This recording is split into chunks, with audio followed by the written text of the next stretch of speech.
हम बेटा के बियाह के गीत गाओ तनी सन। आप सब सुने लोगिन, सुन के लाइक कमेंट सब्सक्राइब भी करे लोगिन, साथ में शेयर भी करे लोगिन। साभावा बैठल कवन पापा कचरी ले पान हे, ताही जागे कवन दूला लोटी पोटी जा ताही तोरे कवन दूल्हा लोटी पोटी जा सहे, हमारा बरतिया पापा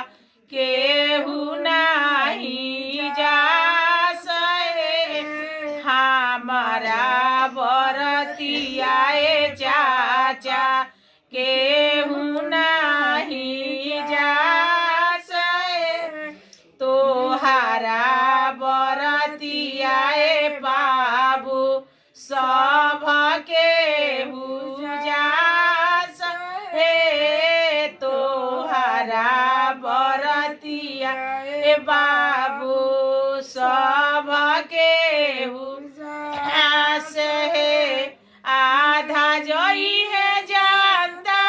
पाटी आधा कांगरे सहे,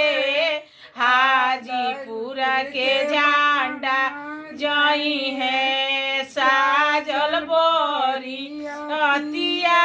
है, हाजीपुर के झंडा जई है तोहरो बोरी अतिया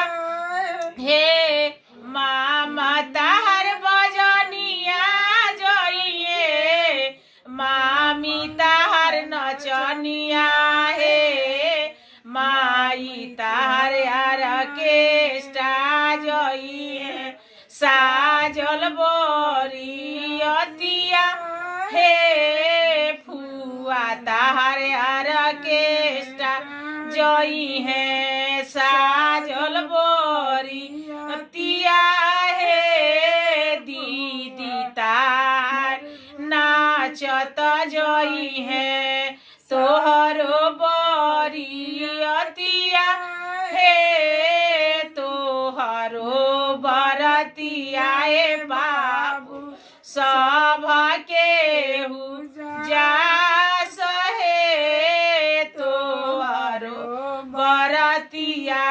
बाबू सब केहू